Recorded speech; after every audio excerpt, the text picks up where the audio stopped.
ഇന്ന് നമ്മൾ കണ്ടവരുടെ എല്ലാവരുടെയും കിളിപറത്തിയ 2009 റിലീസ് ചെയ്ത ഒരു തായ് ക്രൈം ത്രില്ലറാണ് കാണാൻ പോകുന്നത്. നഗരത്തിൽ തുടർച്ചയായി നടക്കുന്ന കൊലപാതകങ്ങൾ, കില്ലർ ആരാണെന്ന് അറിയാതെ കുഴിയുന്ന പോലീസുകാർ, പിന്നീട് കഥാനായകൻ തന്നെ കില്ലറെ പിടിക്കാൻ വേണ്ടി മുന്നിട്ടിറങ്ങുന്നു. ക്ലൈമാക്സിലാണെങ്കിൽ നമ്മൾ ഒരിക്കലും വിചാരിക്കാത്ത ഗംഭീര ട്വിസ്റ്റ്, പാസ്റ്റ് പ്രസന്റ് ആ രീതിയിലാണ് കഥ പോകുന്നത്. ഇതിൽ ഒരുപാട് വയലൻസ് ആയിട്ടുള്ള സീനുകളുണ്ട്. അതുകൊണ്ട് പല സീനും എനിക്ക് നിങ്ങളെ കാണിക്കാൻ പറ്റത്തില്ല. ഓക്കെ, നമ്മൾക്ക് കഥയിലേക്ക് പോകാം. You are watching film whisperer and today we are diving into slice. സിനിമയുടെ സ്റ്റാർട്ടിങ്ങിൽ ഒരു റെഡ് സ്യൂട്ട് കേസ് എടുത്തു വരുന്നയാളെയാണ് കാണിക്കുന്നത്. അതിന്റെ കൂടെ തന്നെ ഒരു റെഡ് റെയിൻകോട്ട് ഇട്ട ആളും അയാളെ ഫോളോ ചെയ്യുന്നതായിട്ട് കാണാം. ആ സൂട്ട് കേസ് എടുത്തു വന്നയാൾ ടോം എന്ന് പറയുന്ന ആൾക്ക് അത് കൊടുക്കും. ശരിക്കും ആ സൂട്ട് കേസിലുള്ളത് ഒരു കുട്ടിയാണ്. ശരിക്കും ടോമിനെ പോലെയുള്ള പൈസക്കാർക്ക് സെക്സ് വർക്കിന് വേണ്ടി കുട്ടികളെ കൊടുക്കലാണ് നേരത്തെ കാണിച്ച ആളുടെ പണി. ഇവർക്കൊരു ബോസ് കൂടിയുണ്ട്. അതിനുശേഷം ആ റെഡ് റെയിൻകോട്ട് ഇട്ട ആൾ ടോമിന്റെ ഡോറിൽ വന്ന് തട്ടും. ടോം ആ ഡോറ് തുറക്കാൻ വേണ്ടി പോകും. പിന്നെ കാണിക്കുന്ന സീൻ എനിക്ക് നിങ്ങളെ കാണിക്കാനാകില്ല, കാരണം ഞാൻ റീസൺ ഓൾറെഡി ഇൻട്രോയിൽ പറഞ്ഞിട്ടുണ്ടല്ലോ. ഞാൻ ഇതൊക്കെ കാണിച്ചാൽ യൂട്യൂബ് എന്നെ ചവിട്ടി പുറത്താക്കും, കാരണം അത്രക്കും വയലൻസ് ആണ്. ഞാൻ എന്താ നടന്നതെന്ന് പറഞ്ഞു തരാം. ഡോറ് തുറന്ന ഉടനെ ആ ചുവന്ന റെയിൻകോട്ട് ഇട്ടയാൾ ടോമിനെ ബാർഡബിലേക്ക് കൊണ്ടുപോയിട്ട് അത്രക്കും ദാരുണമായിട്ട് ഒരു പ്രതികാരം പോലെ കുത്തിക്കൊല്ലും. ആ ബാത്റൂമിലാണെങ്കിൽ മുഴുവനും ചോരപ്പുഴയായിരിക്കും. എന്നാൽ ആ കുട്ടിയെ കില്ലർ ഒന്നും ചെയ്യില്ല. അടുത്ത സീനിൽ നമ്മളുടെ കഥാനായകനായ തായിയാണ് കാണിക്കുന്നത്. ഇപ്പോൾ അവനുള്ളത് ജയിലിലാണ്. നേരത്തെ പറഞ്ഞ ആ ബോസില്ലേ, അയാളുടെ ഒരു വാടക കൊലയാളിയാണ് ഈ തായി. അയാൾക്ക് വേണ്ടി ഇവൻ എന്തും ചെയ്യും. അങ്ങനെ അയാൾക്ക് വേണ്ടി ഒരാളെ കൊന്നതിന്റെ പേരിലാണ് ഇപ്പോൾ തായ് ജയിലിൽ കിടക്കുന്നത്. തായ് ക്യാമറക്ക് മുന്നിൽ ഇരുന്നു കൊണ്ട് അവൻ ഇടയ്ക്കിടയ്ക്ക് കാണുന്ന നൈറ്റ്മെയറിനെ കുറിച്ച് സൈക്യാട്രിക് ഡോക്ടറോട് പറയുകയാണ്. കാര്യം എന്താണെന്ന് വെച്ചാൽ അവൻ 20 വർഷമായിട്ട് എല്ലാ രാത്രിയിലും ഒരു മനുഷ്യനെ തന്നെ ഇട്ടുവെക്കാൻ പറ്റുന്ന ചുവപ്പ് പെട്ടി നൈറ്റ്മെയർ പോലെ കാണുകയാണ്. അതായത് നമ്മൾ നേരത്തെ സ്റ്റാർട്ടിങ്ങിൽ ഒരു റെഡ് സൂട്ട് കേസ് കണ്ടിട്ടുണ്ടായിരുന്നില്ലേ, അതിനെയാണ് തായ് സ്വപ്നം കാണുന്നത്. തായ്ക്ക് ഇനി ആ ചുവപ്പ് പെട്ടിയായിട്ട് എന്തെങ്കിലും ബന്ധമുണ്ടായിരിക്കുമോ? നമ്മൾക്ക് നോക്കാം. ശേഷം കാണിക്കുന്നത് പട്ടം പറത്തുന്ന 2 കുട്ടികളെയാണ്. അവർ നോക്കുമ്പോൾ വെള്ളത്തിലുണ്ടാകും നേരത്തെ കാണിച്ച ആ സൂട്ട് കേസ് പൊങ്ങിക്കിടക്കുന്നു. കുട്ടികൾ അതിൻ്റെ അകത്ത് എന്താണെന്ന് അറിയാൻ വേണ്ടിയിട്ട് വടി കൊണ്ട് അത് തുറക്കും. അത് തുറക്കുമ്പോൾ ഉണ്ടാകും കഷ്ണങ്ങളാക്കി വെട്ടിമുറിച്ച ഒരു മനുഷ്യന്റെ ശരീരം. അതിനുശേഷം അവിടെ പോലീസും ആംബുലൻസും ആൾക്കാരും കൊണ്ട് നിറയും. സീനിയർ ഇൻവെസ്റ്റിഗേറ്റിംഗ് ഓഫീസർ വന്ന് കാര്യങ്ങൾ തിരക്കും. ഇയാളാണ് ഞാൻ നേരത്തെ പറഞ്ഞ ആ ബോസ്. തൽക്കാലം നമ്മൾക്ക് ഇയാളെ ബോസ് എന്ന് തന്നെ വിളിക്കാം. കോൺസ്റ്റബിൾ പറയും ബോഡി കുറേ നേരം വെള്ളത്തിലായതുകൊണ്ട് തന്നെ നന്നായിട്ട് വീർത്തിട്ടുണ്ട്. അതുകൊണ്ട് ആൾ ആരാണെന്ന് ഐഡന്റിഫൈ ചെയ്യാൻ പറ്റുന്നില്ല. മാത്രമല്ല അയാളുടെ ജനറ്റിക് ഓർഗനും മുറിച്ച് കളഞ്ഞിട്ടുണ്ട്. എന്തായാലും ഫോറൻസിക്കിന്റെ അടുത്ത് അയക്കുന്നതാണ് നല്ലത്. ആ സീൻ അവിടെ കട്ടാകും. ശേഷം കാണിക്കുന്നത് തായിയെ ജയിലിൽ കാണാനെത്തിയ അവന്റെ ഗേൾ ഫ്രണ്ട് നോയിയാണ്. നോയ്ക്ക് സ്വന്തമായിട്ട് ഒരു സലോണുണ്ട്. അവൾ അത് നടത്തിയിട്ടാണ് ഇപ്പോൾ ജീവിക്കുന്നത്. അവൾ തായിയോട് അവൻ ആ സ്വപ്നം എഗെയിൻ കണ്ടു അല്ലേ എന്ന് ചോദിക്കും. അപ്പൊ തായ് പറയും എനിക്കത് പെട്ടെന്ന് മറക്കാൻ പറ്റുന്നില്ല, അതെന്നെ വല്ലാണ്ട് ഹോണ്ട് ചെയ്യുന്നുണ്ട്. ഞാൻ അയക്കുന്ന പൈസയൊക്കെ നിനക്ക് എത്തുന്നുണ്ടോ? നോയ് ആ ബോസിനെ ഉദ്ദേശിച്ചുകൊണ്ട് പറയും നീ ആ പെണ്ണുവിടിന് വേണ്ടി വർക്കാക്കുന്നത് എനിക്കിഷ്ടമല്ല. പക്ഷെ തായ് അത് കൂട്ടാക്കിയില്ല. അടുത്ത സീനിൽ തായും തായിന്റെ കൂടെയുള്ള പ്രിസണറായ ജോയിയും ബാത്റൂമിലേക്ക് പോകുന്ന സമയം ജോയ് അവന്റെ കയ്യിലുള്ള ഡ്രഗ്സ് ഒക്കെ അവിടെയുള്ള പ്രിസണേഴ്സിന് ഫ്രീ ആയിട്ട് കൊടുക്കുന്നുണ്ടാകും. ജോയ് ഇങ്ങനെ ഫ്രീ ആയിട്ട് ഡ്രഗ്സ് ഒക്കെ കൊടുക്കുന്നത് കണ്ട് തായ് ചോദിക്കും നിനക്കിതെന്ത് പറ്റി, ഡ്രഗ്സ് ഒക്കെ ഫ്രീ ആയിട്ട് കൊടുക്കുന്നു? ജോയ് പറയും എടാ ഞാൻ ഇതൊക്കെ നിർത്താൻ പോവുകയാണ്, ഇനി ഇതൊന്നും എനിക്ക് വേണ്ട, ഞാൻ എപ്പോൾ വേണമെങ്കിലും മരിക്കാം, എന്നെ കൊല്ലാനായിട്ട് പുറത്ത് ആൾക്കാർ കാത്തു നിൽക്കുകയാണ്. അത് പറഞ്ഞു കഴിയലും പെട്ടെന്ന് തായ് വന്ന് കത്തി കൊണ്ട് കഴുത്തിൽ കുത്തി ജോയിയെ കൊല്ലും. ജോയി അവനെ കൊല്ലാൻ വേണ്ടി പുറത്ത് കുറച്ച് ആൾക്കാർ കാത്തു നിൽക്കുന്നുണ്ടെന്ന് പറഞ്ഞിട്ടില്ലേ, അത് ശരിക്കും ബോസിന്റെ ആൾക്കാരാണ്. ആ ബോസിന്റെ ആൾക്കാരിൽ ഒരാളാണ് തായിയും. ബോസ് പറഞ്ഞിട്ട് തന്നെയാണ് തായ് ജോയിയെ കൊന്നത്. തായ്ക്ക് ജോയിയെ കൊന്നതിൽ നല്ല സങ്കടവും കുറ്റബോധവും ഉണ്ടാകും. കാരണം ജോയ് ജയിലിലെ തായിയുടെ ഏറ്റവും അടുത്ത ഫ്രണ്ടായിരുന്നു. ഇവന് ബോസിന് വേണ്ടി ഇങ്ങനെ ആളെ കൊന്നിട്ട് മടുത്തിട്ടാ ഉള്ളത് ഓൾറെഡി. അവൻ അവന്റെ ചെറുപ്പത്തിൽ ബോസ് പറഞ്ഞ കാര്യങ്ങളൊക്കെ ഒറ്റയ്ക്കിരുന്ന് ആലോചിക്കും. ബോസ് പറയും നിനക്ക് പോലീസ് ആകാനാണ് ആഗ്രഹമെന്ന് പറയുന്നത് കേട്ടല്ലോ, നീ ഞാൻ പറയുന്നത് പോലെ കേൾക്കുകയാണെങ്കിൽ നിന്റെ ആഗ്രഹം ഞാൻ നടത്തിത്തരാം.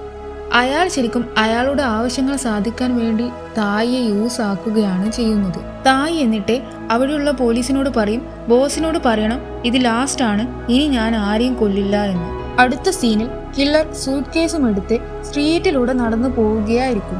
അപ്പോൾ ഒരുത്തൻ അവിടെയുള്ള TV-യിൽ പറയുന്നുണ്ടാകും, ആൾക്കാരുടെ വിചാരം എനിക്കെല്ലാ കാര്യങ്ങളും പെർഫെക്റ്റ് ആയിട്ട് ഇരിക്കാനാണ് ഇഷ്ടമെന്ന്. പക്ഷേ ഞാൻ അത്ര പെർഫെക്റ്റ് അല്ല. നിങ്ങൾക്ക് പെർഫെക്റ്റ് ലൈഫ് വേണമെങ്കിൽ പെർഫെക്റ്റ് ഡിമാൻഡ് വില്ലയിൽ വന്ന് ജീവിക്കൂ, എന്നിട്ട് പെർഫെക്റ്റ് ആയിരിക്കൂ എന്നൊക്കെ എന്തൊക്കെയോ വിളിച്ച് ഊന്നുണ്ടാകും.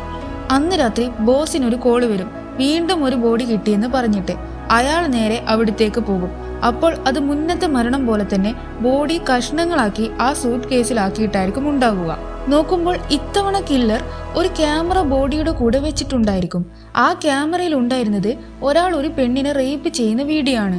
അതായത് ഇപ്പോൾ മരിച്ച ആ വ്യക്തി. അയാളുടെയും ജെനിറ്റൽ ഓർഗൻ കട്ട് ചെയ്ത് മാറ്റിയിട്ടുണ്ടായിരുന്നു. അന്ന് ന്യൂസ് മുഴുവനും ഇതിനെപ്പറ്റിയായിരിക്കും വാർത്ത. കില്ലറിനെ കിട്ടാത്തത് കൊണ്ട് പോലീസുകാരാണെങ്കിൽ ആകെ കുഴഞ്ഞ അവസ്ഥയിലായിരിക്കും ഉണ്ടാവുക. മീഡിയക്കാരാണെങ്കിലോ പോലീസുകാരെ ഒരുപാട് ക്വസ്റ്റ്യൻസ് ചോദിച്ച് വീർപ്പ് മുട്ടിക്കുന്നുണ്ടാവും. അപ്പോൾ താഴെ TV സ്ക്രീനിൽ അവൻ ഇടയ്ക്കിടയ്ക്ക് സ്വപ്നം കാണുന്ന ആ റെഡ് സൂട്ട് കേസ് കാണും. അപ്പോൾ അവന് എന്തൊക്കെയോ മനസ്സിലാകും. നെക്സ്റ്റ് സീനിൽ ബോസ് സൈക്കാട്രിസ്റ്റിനോട് പറയും, കൊല്ലപ്പെട്ടവർ ആരും തന്നെ ഒരു ബന്ധവുമില്ല, കൊല ചെയ്ത പാറ്റേൺസ് ഒക്കെ ഡിഫറെന്റ് ആണ്. എന്നാൽ എന്തിനായിരിക്കും അവൻ ഇതൊക്കെ ചെയ്യുന്നുണ്ടാവുക? അപ്പോൾ ഡോക്ടർ പറയും, കുറച്ച് മാസങ്ങൾക്ക് മുമ്പ് ഞങ്ങൾ ജയിലിലുള്ള കുറ്റവാളികളുടെ മെന്റൽ ഹെൽത്ത് സ്റ്റഡി ചെയ്തു. അപ്പോൾ അതിലൊരു കുറ്റവാളി അയാളുടെ ഒരു നൈറ്റ്മെയറിനെ പറ്റി ഞങ്ങളോട് സംസാരിക്കുകയുണ്ടായി. എന്നിട്ട് ആ ഡോക്ടർ തായ് പറഞ്ഞ കാര്യങ്ങൾ വീഡിയോയിലൂടെ ബോസിന് കാണിച്ചു കൊടുക്കും. അപ്പോഴായിരിക്കും ബോസിന് ആ കുറ്റവാളി തായ് ആണെന്ന് മനസ്സിലാകുക. തായ് അതിൽ പറയുന്നത്, എനിക്ക് ചെറുപ്പത്തിൽ ഒരു ഫ്രണ്ട് ഉണ്ടായിരുന്നു, അവന്റെ പേര് നാറ്റ് എന്നാണ്. കുട്ടിയായിരുന്ന ടൈം അവൻ ഒരുപാട് ബുള്ളിങ് അനുഭവിച്ചിട്ടുണ്ടായിരുന്നു. അവന്റെ അച്ഛനാണെങ്കിൽ ഏത് നേരവും കുടിച്ച് നടക്കലാണ്, അമ്മയാവട്ടെ പ്രോസ്റ്റിറ്റ്യൂട്ടാണ്. പക്ഷേ ഒരു കാര്യം എനിക്ക് കറക്റ്റായിട്ട് ഓർമ്മയുണ്ട്, അവൻ വീട് വിട്ട് പോയ ദിവസം ഒരാളെ കൊന്ന് അയാളുടെ ജെനിറ്റൽ ഓർഗൻ അറുത്തു മാറ്റിയിട്ടാണ് പോയത്. എനിക്ക് നല്ല ഡൗട്ടുണ്ട് ഇതും അവൻ തന്നെയാണ് ചെയ്തതെന്ന്. ആ വീഡിയോ കണ്ടിട്ട് ബോസ് പറയും, എനിക്ക് തോന്നുന്നില്ല ഇത് മുഴുവനും സത്യമാണെന്ന്. ഇവൻ മറ്റുള്ള പ്രിസണേഴ്സിനെ പോലെ തന്നെ പുറത്ത് കടക്കാൻ വേണ്ടി എന്തൊക്കെയോ വിളിച്ചു പറയുകയാണ്. അപ്പോൾ ഡോക്ടർ പറയും, അവൻ പറഞ്ഞതൊക്കെ സത്യമാണെങ്കിൽ എനിക്കൊരു കാര്യം ഉറപ്പാണ്, അവന് കില്ലറിനെ അറിയാം. അതിനുശേഷം ബോസ് നേരെ തായുടെ അടുത്തേക്ക് പോകും. എന്നിട്ട് പറയും, നീ എന്തൊക്കെയോ ഉണ്ടാക്കി പറയുന്നത് കേട്ടല്ലോ. അപ്പോൾ തായ് പറയും, ഞാൻ പറഞ്ഞത് കള്ളമല്ല, സത്യമാണ്. നിങ്ങൾക്ക് എന്നെ നന്നായിട്ട് അറിയുന്നതല്ലേ. നിങ്ങൾ എന്നെ ഇവിടുന്ന് പുറത്തിറക്കുകയാണെങ്കിൽ ഞാൻ എല്ലാം കണ്ടുപിടിച്ചു തരാം. അപ്പോൾ ബോസ് പറയും, പക്ഷേ അങ്ങനെ ചെയ്താൽ എല്ലാവരും പറയും നീ പുറത്തിറങ്ങാൻ വേണ്ടിയിട്ട് എന്തൊക്കെയോ കള്ളം പറഞ്ഞതാണെന്ന്. അതുകൊണ്ട് ഈ കേസ് ഞാൻ തന്നെ ഹാൻഡിൽ ചെയ്തോളാം എന്ന് പറഞ്ഞ് അയാൾ അവിടുന്ന് പോകും. നെക്സ്റ്റ് സീനിൽ കില്ലറിന്റെ അടുത്ത ടാർഗറ്റ് പ്രൈം മിനിസ്റ്ററുടെ മകനാണെന്ന് ഒരു ഹിന്റ് കൊടുക്കും.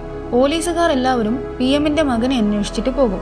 അന്ന് രാത്രി ഇറോട്ടിക് ആയിട്ടുള്ള പാർട്ടി നടക്കുന്ന പ്ലേസിൽ വന്ന് കില്ലർ എല്ലാവരെയും വെടിവെച്ച് കൊല്ലും. PM-ന്റെ മകൻ അവിടെ ഉണ്ടെന്നുള്ള വിവരം അറിഞ്ഞ് പോലീസുകാർ ആ പ്ലേസിലേക്ക് എത്തുമ്പോഴേക്കും എല്ലാവരും മരിച്ചു കിടക്കുന്നതായിട്ടായിരിക്കും കാണുന്നത്. അവർ PM-ന്റെ മകനെ അവിടെയെല്ലാം നോക്കും, എന്നാൽ അവിടെയൊന്നും അവനെ കാണില്ല. ബോഡി കിട്ടാതെ തിരിച്ചു പോകുമ്പോഴേക്കും അവർക്കൊരു കോള് വരും, PM-ന്റെ മകന്റെ ബോഡി കിട്ടിയെന്ന് പറഞ്ഞിട്ട്. പോലീസുകാർ ബോഡിയുള്ള അടുത്തേക്ക് പോയി നോക്കുമ്പോഴുണ്ടാകും, നേരത്തെ പറഞ്ഞില്ലേ പെർഫെക്റ്റ് ലൈഫൊക്കെ പറഞ്ഞ് ഒരുത്തൻ ഏഡ് കൊടുത്തിട്ട്, അവനെ ആ ഏഡിന്റെ മുമ്പിൽ തന്നെ കൊന്ന് തൂക്കിയിട്ടിട്ട്. അവൻ തന്നെയാണ് PM-ന്റെ മകൻ. അങ്ങനെ അവന്റെ ലൈഫ് പെർഫെക്റ്റായി. PM ആണെങ്കിൽ അലറിക്കൊണ്ട് പറയും, ആരൊക്കെ മരിച്ചെന്ന് എനിക്കറിയണ്ട, പക്ഷെ മരിച്ച കൂട്ടത്തിൽ എൻ്റെ മകനും കൂടിയുണ്ട്. 15 ദിവസം ഞാൻ നിങ്ങൾക്ക് സമയം തരും. അതിനുള്ളിൽ നിങ്ങൾ ആ കില്ലറിനെ പിടിച്ചിരിക്കണം, ഇല്ലെങ്കിൽ എല്ലാത്തിൻ്റെയും തൊപ്പി ഞാൻ തെറിപ്പിക്കും, മനസ്സിലായോ? അത് കേട്ട പോലീസ് എല്ലാവരും കൈവിട്ട അവസ്ഥയിലായിരിക്കും ഉണ്ടാവുക. ഇനി ആകെ ഒരു വഴിയുള്ളത് തായിനെ വിളിച്ച് അവന്റെ ഹെൽപ്പോടെ ഈ കേസ് സോൾവ് ആക്കുക എന്നതാണ്. അങ്ങനെ ആരും അറിയാതെ കില്ലറിനെ പിടിക്കാൻ വേണ്ടിയിട്ട് തായി അവർ പുറത്തിറക്കും. എന്നിട്ട് ബോസ് അവനൊരു ഫോൺ കൊടുത്തിട്ട് പറയും, ഇതെന്നെ വിളിക്കാൻ വേണ്ടി മാത്രമാണ്, വേറെ ആരെയും വിളിക്കുകയോ ആക്കുകയോ ചെയ്യരുത്, പ്രത്യേകിച്ച് നിന്റെ ഗേൾഫ്രണ്ടിനെ. നിനക്കാകെ 15 ദിവസം സമയമാണുള്ളത്.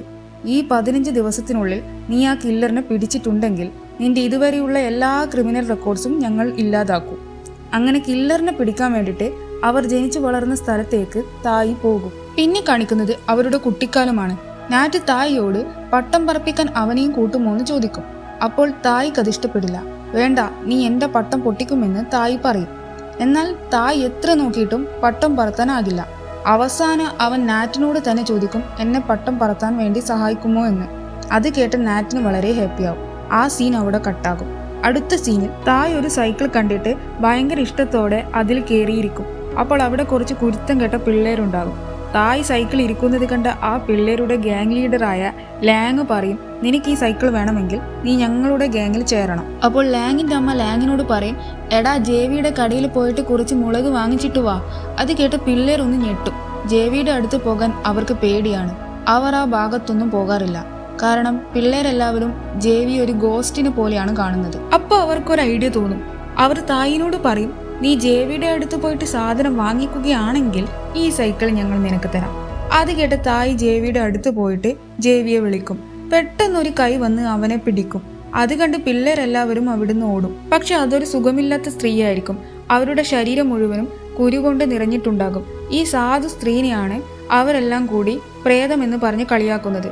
അത് കണ്ട് നാറ്റ് ഓടിപ്പോയി ആ സ്ത്രീയെ ബെഡിൽ പിടിച്ച് കിടത്തും. നാറ്റ് ജേവിയുടെ കടയിലാണ് പണിക്ക് നിൽക്കുന്നത്. അവൻ തായിയെ കണ്ടപ്പോൾ തായിക്ക് വേണ്ടുന്ന സാധനം എടുത്ത് കൊടുക്കും. എന്നിട്ട് തായ് നേരെ സാധനം എടുത്തുകൊണ്ട് പിള്ളേരുടെ അടുത്ത് പോയിട്ട് പറയും, നിങ്ങൾ പറഞ്ഞ സാധനം ഞാൻ കൊണ്ടുവന്നിട്ടുണ്ട്, എനിക്ക് ആ സൈക്കിൾ ഇനി എടുക്കാലോ. അപ്പോൾ കൂട്ടത്തിലെ ഒരു ചെക്കൻ പറയും, അതിന് നീ ജേവിയുടെ കയ്യിൽ നിന്നല്ലല്ലോ, ഗേ ആയ നിന്റെ ഫ്രണ്ടിന്റെ കയ്യിൽ നിന്നല്ലേ സാധനം വാങ്ങിയത്. തായ് അപ്പോൾ പറയും, അതിനവൻ എൻ്റെ ഫ്രണ്ടൊന്നുമല്ല, എങ്കിൽ നീ അത് തെളിയിക്ക്. അങ്ങനെ തായ് അത് തെളിയിക്കാൻ വേണ്ടി പാവം നാറ്റിനെ ഉപദ്രവിക്കും. എന്നാൽ തായ്ക്ക് ഉള്ളിൽ ചെറിയൊരു സങ്കടം ഉണ്ടാകും നാറ്റിനെ അടിച്ചത്. പക്ഷേ അവന് സൈക്കിൾ വേണമായിരുന്നു. നെക്സ്റ്റ് സീനിൽ പ്രസന്റിലെ തായ് നാറ്റിനെ അന്വേഷിച്ച് ലാങ്ങിന്റെ അടുത്ത് പോകുന്നതാണ് കാണിക്കുന്നത്. ലാങ് ആണെങ്കിൽ പണവും പത്രാസുമായിട്ട് ഇപ്പോൾ നല്ല സെറ്റപ്പിലായിരിക്കും. തായ് നാറ്റിനെ പറ്റിയിട്ട് ലാങ്ങിനോട് ചോദിക്കും. ലാങ് പറയും, അവൻ ഈ ഭാഗത്തൊന്നും പിന്നെ വന്നിട്ടില്ല, ഞാൻ വിചാരിച്ചത് അവൻ നിന്റെ കൂടെ ഉണ്ടായിരിക്കുമെന്നാ. നീ ഒരു കാര്യം ചെയ്യ്, ആ ജേവിയോട് തന്നെ ചോദിക്ക് നാറ്റ് എവിടെയാണെന്ന്. അവൻ അവരുടെ കടയിൽ കുറെ നാൾ പണിക്ക് നിന്നിട്ടുണ്ടായിരുന്നില്ലേ, ചിലപ്പോൾ അവർക്കറിയുമായിരിക്കും അവൻ എവിടെയാണെന്ന്. അടുത്ത സീനിൽ നോയയുടെ ഷോപ്പിൽ വന്ന ബോസിനോട് അവൾ ചോദിക്കും, നിങ്ങൾ എന്താ ഇപ്പോൾ തായിയെ കൊണ്ട് ചെയ്യിപ്പിക്കുന്നത്? നിങ്ങൾ എന്ത് ജോലിയാണ് അവനെ ഏൽപ്പിച്ചത്? അയാൾ പറയും, അതൊന്നുമില്ല, ഞാൻ അവനൊരു സീക്രട്ട് ജോബ് കൊടുത്തിട്ടുണ്ട്. അന്നേരം നോയ് പറയും, നിങ്ങൾ എന്ത് ജോലി കൊടുത്തെന്നാ ഈ പറയുന്നത്? എനിക്കറിയാം, നിങ്ങൾ ആദ്യം ആരെയോ കൊല്ലാൻ വേണ്ടി അവനെ പറഞ്ഞയച്ചതാണ്. പക്ഷേ അയാൾ അതിന് മറുപടിയൊന്നും പറയില്ല. അടുത്ത സീനിൽ തായ് ജേവിയുടെ അടുത്തേക്ക് പോകുന്നതാണ് കാണിക്കുന്നത്. അപ്പോൾ ജേവിയുടെ അവസ്ഥ അത്രക്ക് പരിതാപകരമായിരിക്കും. കൂടി ഒരു നേഴ്സും ഉണ്ടാകും. അവരാണ് ഇപ്പോൾ ജേവിയുടെ കാര്യങ്ങളൊക്കെ നോക്കുന്നത്.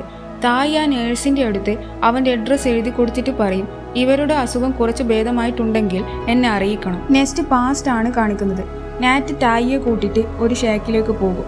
എന്നിട്ട് പറയും, ജേവി ഇവിടെയാണ് വെജിറ്റബിൾസ് ഒക്കെ സൂക്ഷിക്കുന്നത്. ഇപ്പോൾ അവർ അതൊക്കെ നിർത്തി. അവർ എനിക്ക് ഈ സ്ഥലം കളിക്കാൻ വേണ്ടി തന്നു. എൻ്റെ എല്ലാ ടോയ്സും ഞാൻ ഇവിടെയാണ് സൂക്ഷിച്ചു വെച്ചിട്ടുള്ളത്. ആ സീൻ അവിടെ കട്ടാകും. പ്രസന്റിൽ തായ് ഇപ്പോൾ അതേ ഷേക്കിലാണ് ഉള്ളത്. ആ സമയം ബോസ് വിളിച്ചിട്ട് തായിയോട് പറയും, പിഎമ്മിന്റെ മകന്റെ ബട്ടക്സിന്റെ അകത്ത് എന്തൊക്കെയോ ടോയ്സും സാധനവും ഒക്കെ കുത്തിക്കയറ്റി കാണുന്നുണ്ട്. അപ്പോൾ തായ്ക്ക് അയാൾ നാറ്റിന്റെ ആ ടോയ്സിനെ പറ്റിയാണ് പറയുന്നതെന്ന് മനസ്സിലാകും. നെക്സ്റ്റ് സീനിൽ പാസ്റ്റിൽ നാറ്റും തായും ടോയ് ബോട്ട് വെള്ളത്തിൽ ഒഴുകി കളിക്കുന്നതാണ് കാണിക്കുന്നത്. പെട്ടെന്ന് നശിച്ച പിള്ളേർ വന്ന് അവർ ഗേ ആണെന്നൊക്കെ പറഞ്ഞ് വല്ലാതെ കളിയാക്കും. ആ കൂട്ടത്തിലെ ഒരുത്തൻ പറയും, ഞാൻ ലാങ്ങിനോട് പറഞ്ഞ് നിന്നെ ഞങ്ങളുടെ കൂട്ടത്തിൽ നിന്ന് പുറത്താക്കും, കാരണം നീ ഒരു ഗേ ആണ്. തായ് പറയും, ഞാൻ ഗേ ഒന്നുമല്ല, ഇവൻ എൻ്റെ ഫ്രണ്ടുമല്ല. അപ്പോൾ ആ ചെക്കൻ പറയും, എങ്കിൽ നീ ഒരു കാര്യം ചെയ്യ്, അവനെ തല്ലിച്ചതക്ക്. പക്ഷെ തായ്ക്ക് അത് ചെയ്യാനാകില്ല.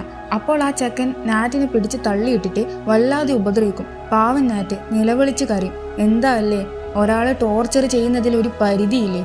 തായ് അവരെ പിടിച്ചു മാറ്റിയിട്ട് നാറ്റിനെയും കൂട്ടിയിട്ട് അവിടുന്ന് പോകും. നെക്സ്റ്റ് സീനിൽ പ്രസന്റിൽ തായിയോട് ലാങ് പറയും, നാറ്റിനെ പണ്ട് ഉപദ്രവിച്ചവനില്ലേ, അവൻ മരിച്ചു.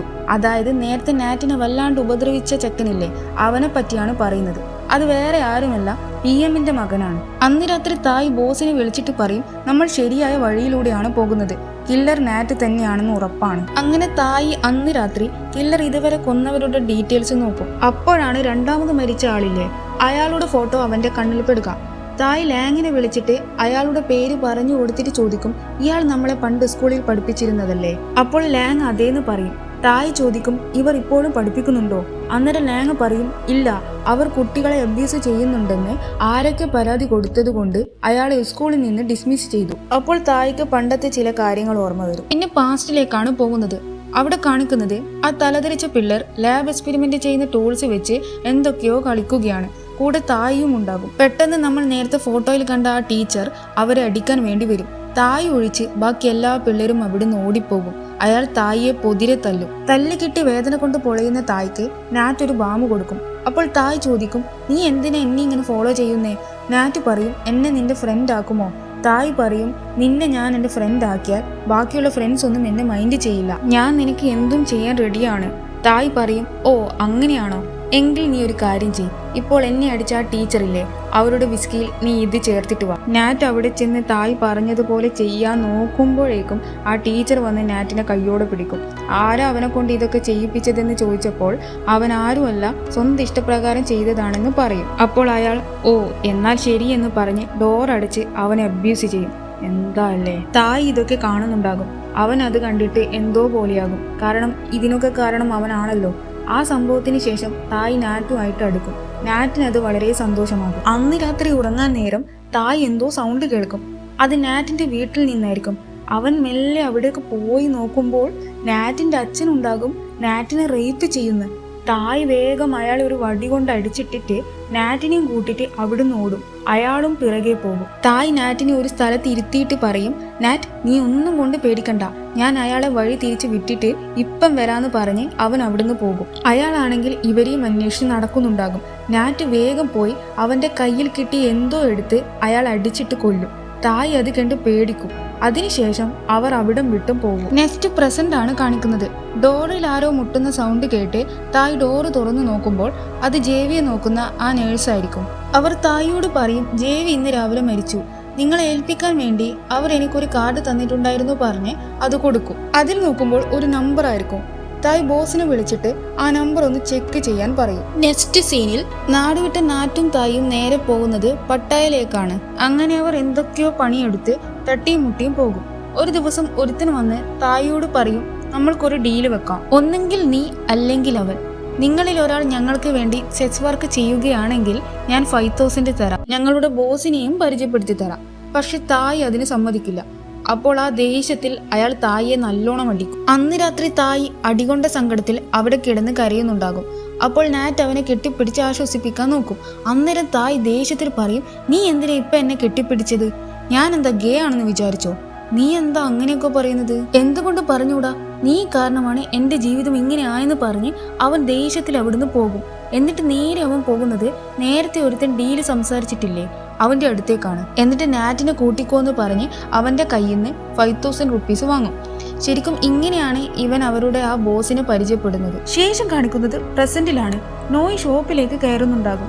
ഉള്ളിൽ കയറി അവൾ എന്തോ കണ്ട് പേടിച്ചിട്ട് അലറും. പോലീസ് വന്ന് നോക്കുമ്പോഴുണ്ടാകും ആ റെഡ് സൂട്ട് കേസും അതിൽ അവളുടെയും PM-ന്റെയും ഫോട്ടോസ്.